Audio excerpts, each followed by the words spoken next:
This is a horrific crime that happened to me. I'm willing to share it to you. This story happened about a decade ago. My mom was acquainted with this weird but nice guy named Michael. They would often hang out and she introduced me to him at some point. I noticed a creepy vibe when I was around him, but as I got to know him more, I never really cared. He even got me a real dream catcher as I'm into that kind of stuff, and this got me to grow much respect towards him. However, there was this one day, my mom was at her friend's house and I was home alone. Michael was driving a minivan and he pulled up to the driveway and started honking the horn for my mom. I went outside to tell him that she wasn't home. He grinned at me. He grinned like he was going to get what he wanted. Well, I think he did because he asked me if I wanted to go get ice cream with him. And being that I was a little kid, I didn't know better. I said yes. "Hop in, bud," he said. I got in and we drove down to a place called Dairy Delight.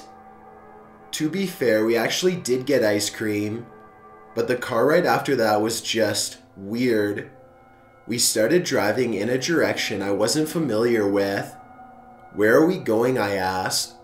I kid you not, his response was, "We're going to see your mom." He said that with a dark smile on his face. That didn't make any sense. My mom was busy during this day. There's no way she would have been able to be picked up by this guy. I started feeling a pain hunch in my stomach. I nervously said, "Maybe we should go back to my house." And he turned back to me and glared. After glaring at me for like 5 or 10 seconds, he said in a very dark tone, "No." I noticed he was pulling over, and there was a guy standing on the road with his thumb out. Michael pulled over and told him he would drive him to wherever he was headed. The guy got in the van and we drove off in what felt like a hurry.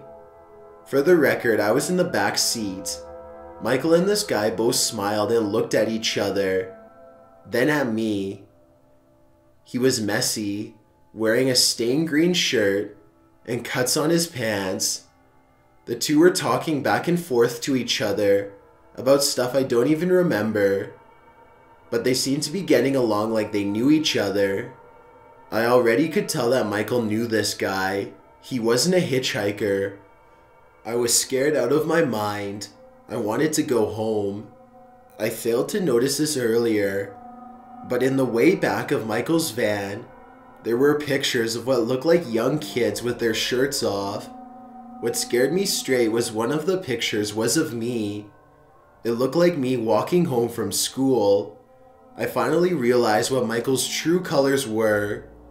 I started crying and screaming for someone to help me, and the two up front started laughing.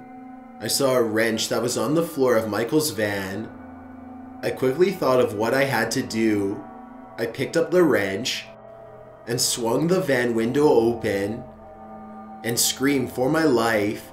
The hitchhiker tried grabbing me, but I bit his hand and he let out the most horrific, blood-curdling scream. Michael slammed on the brakes and I jumped out. The van didn't move an inch while I was running away. I was able to get help from a nearby pedestrian, and she helped me to my place where we called my mom and the cops. Turns out Michael had convictions and spent some time in jail. My mom rushed home when she heard the news. She made sure to give me trouble for going with him, but she was very happy I was safe and cried while holding me. Michael was found at his sketchy apartment and was arrested later that same day. Unfortunately, they never found the guy he picked up. I don't know where Michael is today, but I hope he's rotting in jail for some other reason, because no kid should have to go through with what I did. I'm 18 now and my mom has passed on. Things are still uneasy in my life, but they're getting better. I hope I can finally have closure on this event after sharing it. I'd like to give a special thanks to Valentine from Windsor, Canada, for sharing that true scary story with us. My name is Chills, and if you're curious to see what I look like without all this darkness, then follow me on Instagram at DylanIsChillinYT with underscores instead of spaces, and feel free to send me a DM if you have any questions or suggestions.